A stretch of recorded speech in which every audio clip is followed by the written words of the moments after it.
I told you the story of Doyle and Pat Nix of Moore. Somehow their 1980 income tax return was confused with that of Doyle's brother, Troy. Well, the Nixes are still waiting for a refund of $530. We retraced their steps through the Internal Revenue Service Problems Resolution Office. And Doyle happily says today the IRS has told him his refund is due to be mailed out February 19th and that he will also have interest added on to the money. Also last week, we reported the case of Mr. and Mrs. Alec Alesperu. They had hired Clinton Whiteman from an ad in the paper to install a new kitchen countertop. Whiteman's assistant came out to do the job, but left them in a mess, not even what they had ordered. Whiteman said Friday he would refund their money and that a check was in the mail. Well, the Alesperus haven't received it yet, but I talked with Whiteman on the phone today, and he feels certain they will receive their refund tomorrow, and we'll be checking back.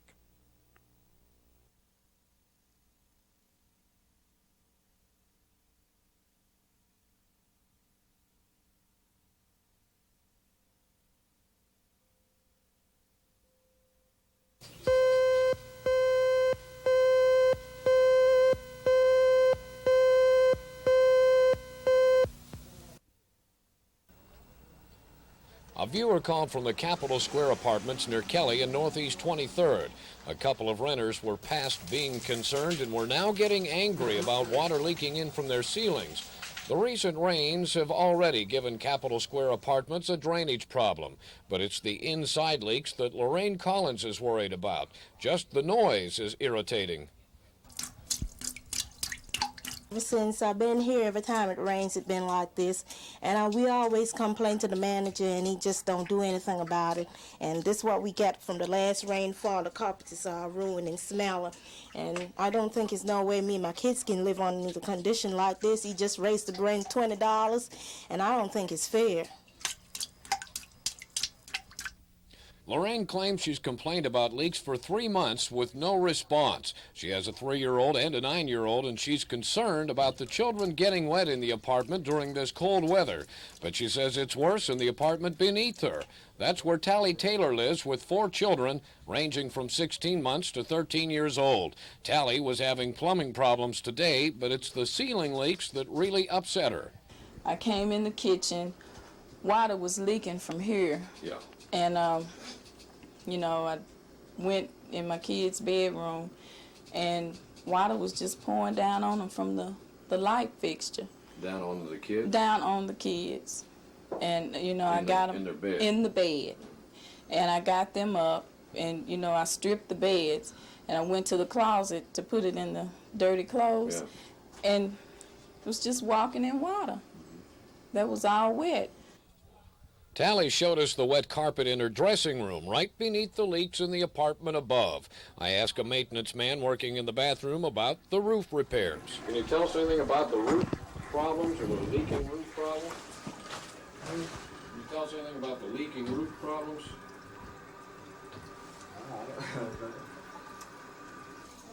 You know if there are any plans to work on it? I think so. They ain't said nothing to me, though. I just do what he tells me. I see. I ask another maintenance man in the kitchen. We already got a plan, so we put all the roofs. Plans to do all the roofs over? Yes. Is Joe over in the office? Let's go out there and see. Pardon me? Let's go out there and check and see. Well, I went to the complex office hoping to ask manager Joe Haynes what could be done to stop the leaks and when. Okay, well, I'll see if I can find the manager for you. All right, thank you. Following her directions, we searched for the manager, but no one could find him. However, he did call later and said he wasn't aware of the upstairs roof leak, but after a check of work orders, Haynes did confirm that Lorraine Collins complained of leaks back in November. But Haynes said the weather has not permitted roof repair since that time. Nobody there. We arranged an interview with Haynes this afternoon, but he did not show up.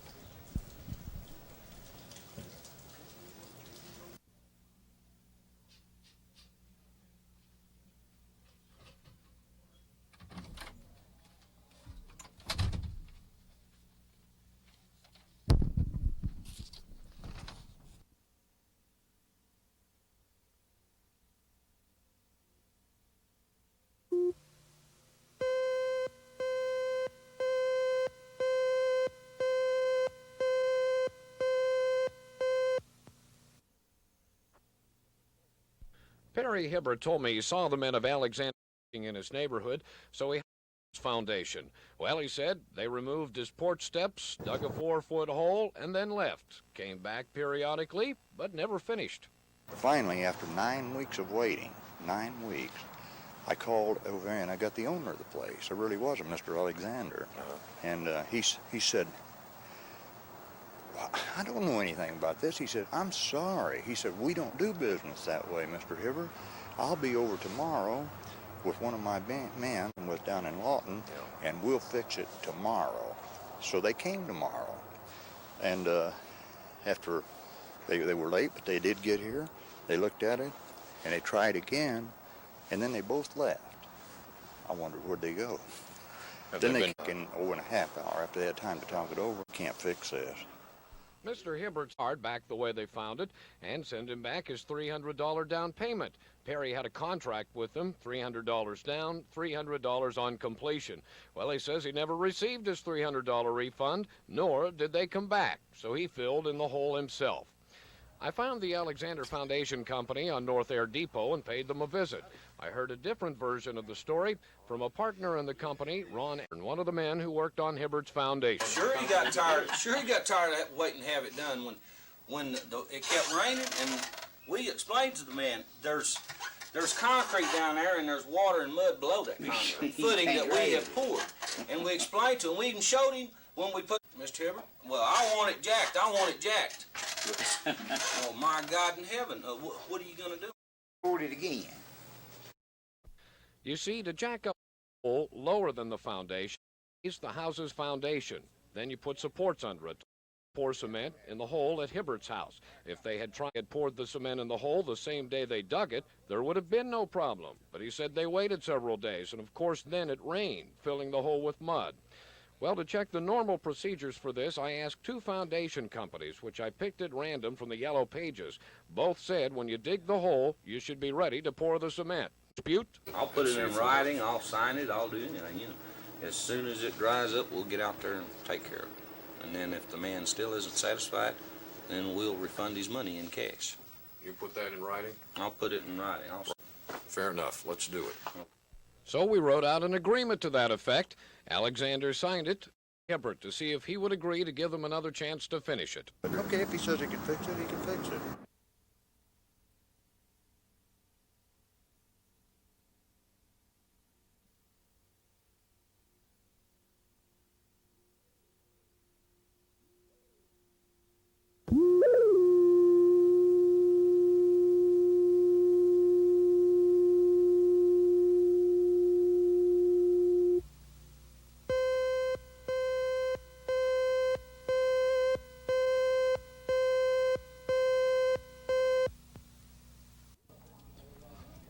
Jean Campbell of Norman alleges she is the victim of a speedometer rollback.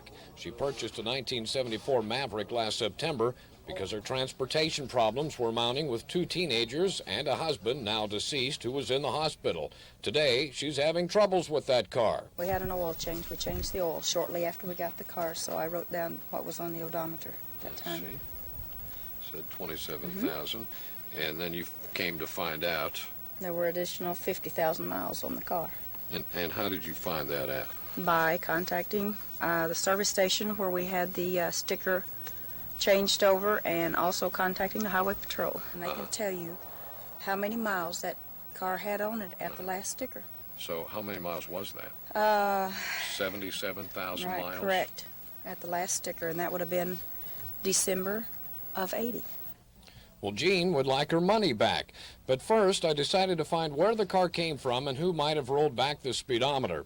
I first went to the dealer where Jean purchased the car, Cape's Used Cars, but the proprietor said she didn't get it there. Well, she said she bought it here. Cape's Used Cars. Well, that's it, but I don't think she didn't buy it from here. She didn't buy it off this lot, but she did buy it from Chester. Right. I see. Now, where does he live? I can give his telephone number. I do not know his address. Okay, are you related to him? I'm his dad. Oh. Well, after a phone call to his son, we found the car had come from there. So next we went to see Chester Cape, who had made the actual sale. I asked him if he gave Gene a certificate showing the odometer had not been tampered with, which is required by law. I can't remember if I did or not, because what had happened on that particular deal was, yeah, that's right. She said, I'll tell you what I'll do. I'll go ahead and I'm going to be running late and so forth like that, see.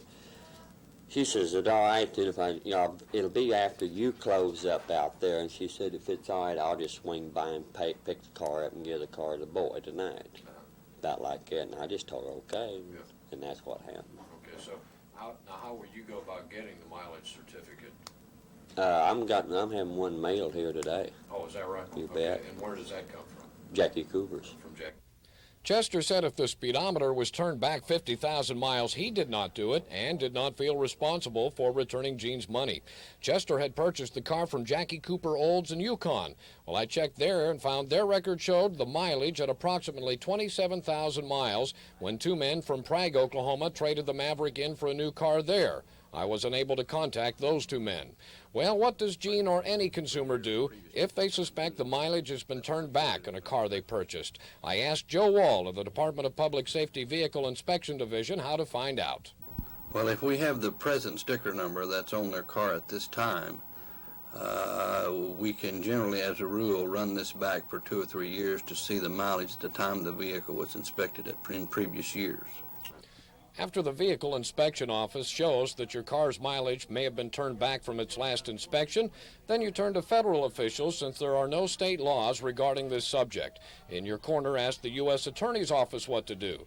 They said contact the National Traffic Safety Commission in Dallas. The attorney's office lost the phone number and information had no listing for us. The Federal Information Center in Oklahoma City suggested contacting the National Traffic Safety Administration in Washington, which we did, and there we got an answer.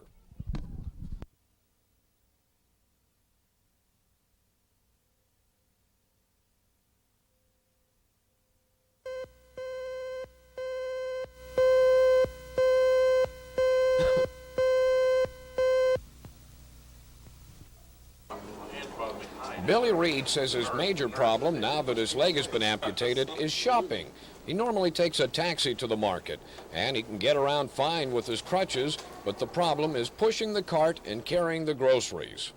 I can take my baths easy. I can get in and out of the tub fine. I can wash my dishes. I can vacuum my floor, mop it, or anything. It's just carrying anything after I get out of the house.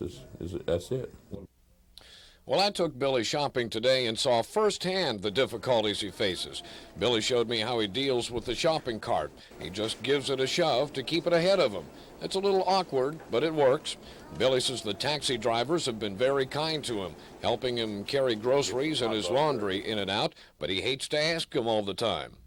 Well, sometimes the cab will be right here, and other times it takes quite a while, you know. And then, I don't know if some of it's me or not, I feel kind of guilty just having a cab come out for 3 blocks to the store. And then after I get the groceries, well, I hate to ask him to carry them in because, you know, but they do. I mean, they help me, but it's kind of nerve-wracking. To me, it is. And the taxi fares have been cutting heavily into his budget. Billy gets Social Security and Veterans Disability checks now. He has diabetes, and that is what caused him to lose his leg. It had to be amputated above the knee. Well, Billy has a friend that will help him from time to time, but the friend has a heart condition, and Billy hates to ask him to carry anything. Billy's leg was removed last year at the Veterans Hospital. He said they helped him a great deal, even had an artificial leg made for him, but he still has some difficulty walking with it. When I go to the store with my leg on, it's not too bad. I mean, I can make it as far as getting it in the cart and getting it up there, but then after just getting out of there, you know. And then sometimes going through revolving doors, if you don't get on through them, you know, it's just kind of shaky too, you know. Billy told me he checked with various agencies to see if there was someone to help him with shopping and so on, but he said he found nothing. In Your Corner went into action and called the Office of Handicapped Concerns. They referred us to the Salvation Army Senior Center. Well, even though Billy is just 52 years old, Director Nina Willingham said they could help him. These are the kind of people we like to know about. Sometimes they're not quite 55, but if they're handicapped and they really need help, then we're here. We want to help them. We try to provide any kind of service that an elderly person needs, and by an elderly person I mean 55 and over, from transportation to health services to recreation to outreach, just lots of services like that.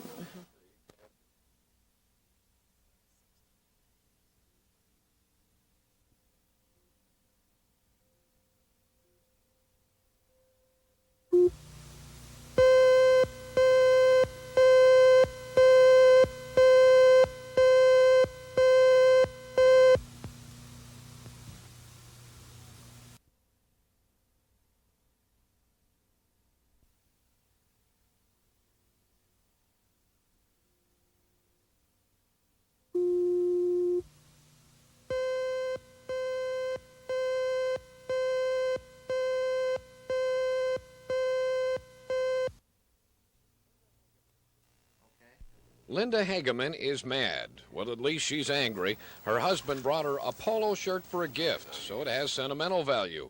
A polo shirt is a designer shirt by Ralph Lauren. Linda says when it came back from New Way Cleaners in Norman, it had a few other designs on it, black marks. And I didn't worry about it. I went ahead and wore the shirt. And when I returned it to the cleaners then, for the third time, is when the sleeve was unironed and the shoulder was scorched. And what did they tell you? They told me that they really couldn't do anything about it. If I wanted them to, they would take it to Oklahoma City and have the manager up there look at it. And did he? Yes. Then they had me call up and speak with him. And at that time, he was real rude to me, and he told me that if I was going to be that picky-unus about my clothing, I should take my business elsewhere, and that he said that he wore Ralph Lauren socks and Calvin Klein things, and that I just shouldn't be that picky, that I should take it back to the store I bought it and complain about that there. Did you try that? Yes, we went back to the store, and the people there said that they have not had any kind of problems like this with shirts. Linda says she thinks the cleaners bleached out the entire shirt when they tried to remove what appeared to be a scorch mark. The Polo emblem was faded almost white, and the pink color of the shirt also appeared to be faded. Well, she wants New Way Cleaners to buy her a new Polo shirt. I asked Guy Bellamy, who operates New Way, for his side of the story. That's right. I inspected it personally on 2 occasions, along with Mrs. Spears, who is our customer service representative for the company. And I don't feel like that there's any damage to the blouse. It's as I said, a pink blouse. It's been laundried a few times, and it's just normal that it's going to fade a little bit if she calls it fading. And I did take it down and compare it with other blouses of the like color, and couldn't see where there was any damage to it. Bellamy said if he felt one of his cleaners had caused the problem, he would replace it. He also says there's been some problem with the designer shirts, and that a little horse or alligator emblem and a higher price does not mean it will not fade any more or any less than any other label shirt. He said some stores will even take the shirts back when they fade. Well, I checked with one Norman store that carries the Polo label and asked if they had been having complaints or problems with them. No, we really don't. It's one of our best constructed shirts. Okay, just looking at the one that we've shown you here, what would you say that problem is? Well, I'd have to say it's probably been bleached, or an extremely harsh and acidy detergent has been used on it. You can tell right now that it's, it's a lot lighter than the natural dye lot, and the man and the shirt, you can tell in these areas have been bleached out extremely. I see. When the emblem bleaches out like that, that is not a familiar problem to you? No, we've had only very limited cases of these, and that's, again, when they've either been bleached or extremely acidy detergents have been used.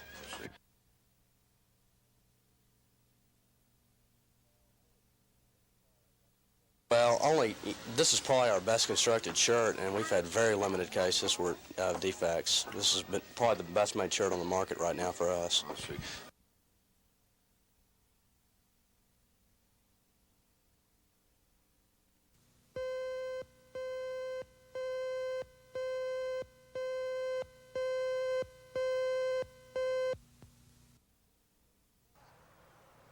Yesterday, we told you of the fears of Glenda Harlow. She lives near a neighbor with 2 lion cubs in the backyard.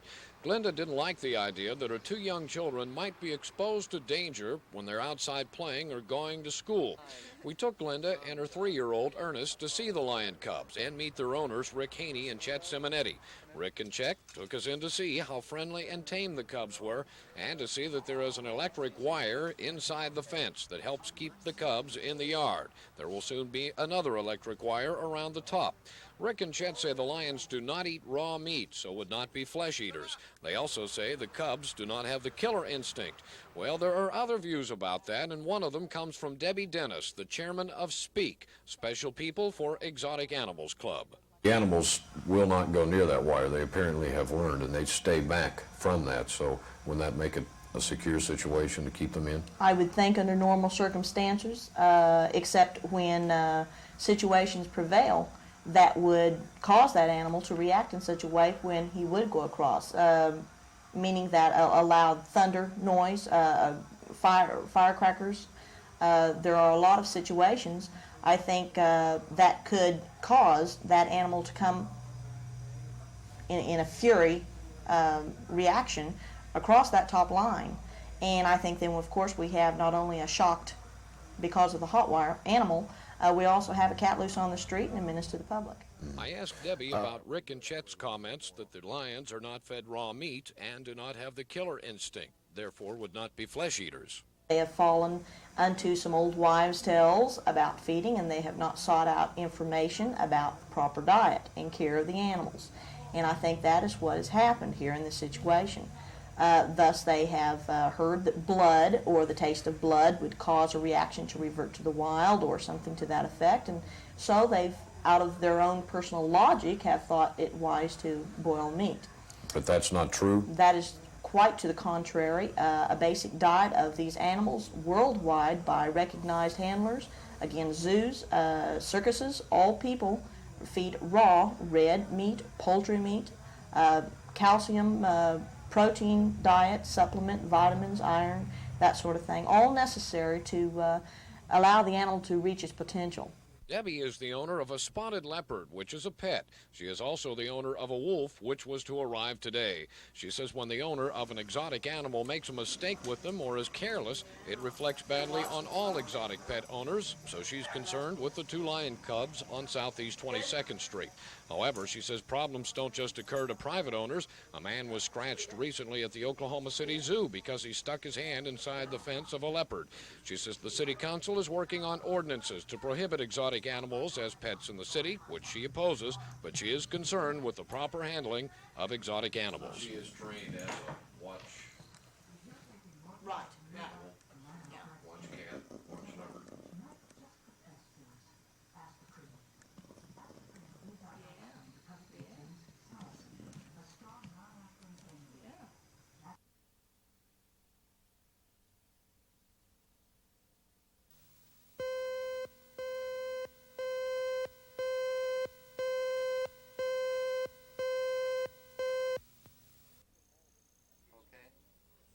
Melissa Malden, like the rest of her family, has strong, thick hair. But the first time I met Melissa, it looked a little different than it did in the family portrait, and her mother, Shirley, was quite upset.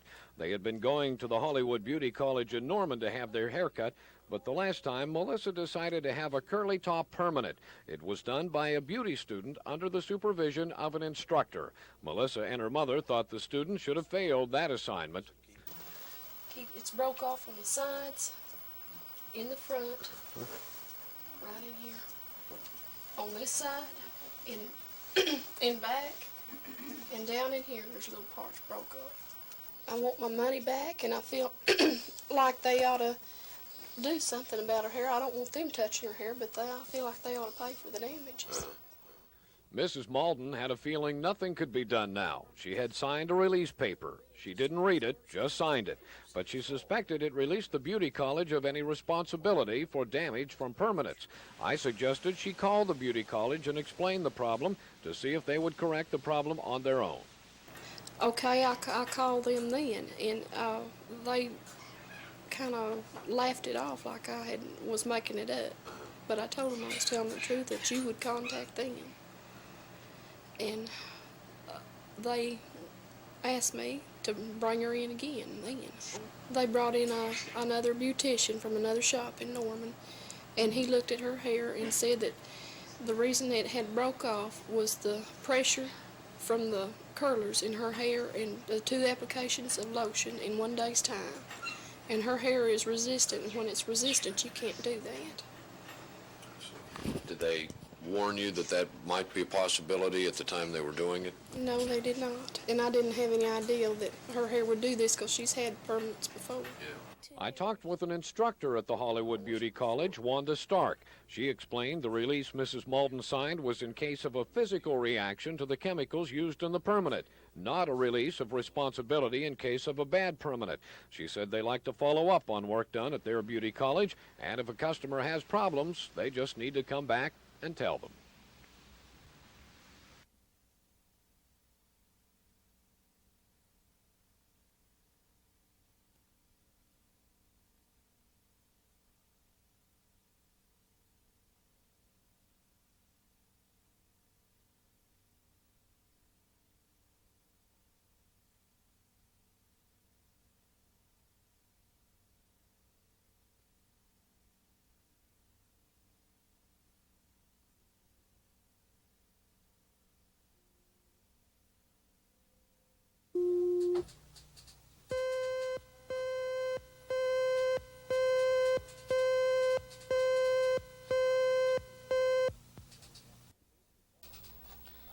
Brad Garton lives in Norman, but he works at Modern Music here in Oklahoma City. He repairs those tricky video games, pinball machines, and jukeboxes.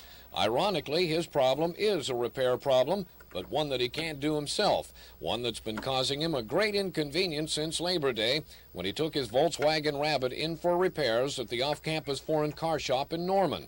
He told me about the first clue he had that something was going wrong. I was driving to a movie up in Oklahoma City, and there was a wrecked green Rabbit, and I said, that looks like my car. And, you know, I said, but it can't be, it's in the shop. So we went ahead and went to the movie, and the following day or the following Monday, I went in to pay the bill for my car and was told that my car had been wrecked. And I immediately knew, you know, where it had been. That was your car? That was my car that was wrecked. What did they explain to you about it? He said he had taken it for a drive, you know, and test drive? Yeah, but he said that it wasn't actually a test drive. He had driven it over to a friend's house or something like that, and the car stopped too soon in front of him, and he wrecked the car. You know, smacked it pretty good, I think. And there were some charges that resulted from that? Yeah, I believe DUI. I'm not sure. So did he tell you that, the mechanic? Yeah. I see. Brad said mechanic Ed Mulligan promised to repair the car at his own expense. However, the accident happened last November, and Brad still hasn't received his car after numerous phone calls about it. He said it's still sitting in the parking lot after all this time. I found Brad's car still sitting in the same spot in the parking lot of off-campus foreign cars, just as Brad described it, and still with the damage, just as Brad described it. As you can see, the car is still in need of repairs, the left front of the car smashed in. I went to find the shop owner, Ed Mulligan, and asked him why it had yet to be repaired as he had promised Brad Garton. We found him in his office. Howdy. You Ed? Yes, sir. Hi, I'm Brad Evans. Ed admitted having an accident with Brad's car and the DUI charge, and that he promised to fix it. He said he's been taking it to a body shop in Shawnee. How come you have to send it over to Okay, Shawnee? anybody here to do it. Oh, I see. Just like can't find anybody that can handle it. Well, it says it's been here since Yes, sir, it's been here quite some time. November 6th, and there was that you had wrecked it. There was a drunk driving charge involved, and that you promised to take care of it for him. Yes, sir. Out of your own Sure pocket. did. I see. But he said it's taken so long. Well, sir, I've had it over at the body shop 3 times. I've had to pay towing charges 3 times to have it towed over there, and they won't do anything with it. He says it hasn't moved. It's in the Well, same it has spot. too now. Ed said he couldn't get anyone else to do the body work locally. Later, he said he couldn't get it done cheaper anywhere else than Shawnee. And later, he said the vehicle they used to transport the wrecked car to Shawnee was broken down, so he couldn't say when he would be able to get Brad's car fixed. However, I asked him if he would agree in writing to give Brad the car parts Ed has already ordered and allow him to take the car elsewhere for repairs and then have Ed reimburse him. Ed agreed. Looks good to me. Don't have much choice. Well, I took the written agreement back to Brad in Oklahoma City, who was pleased with the agreement. He did find another body shop who was willing to do the work and was to pick up Brad's car and get started today.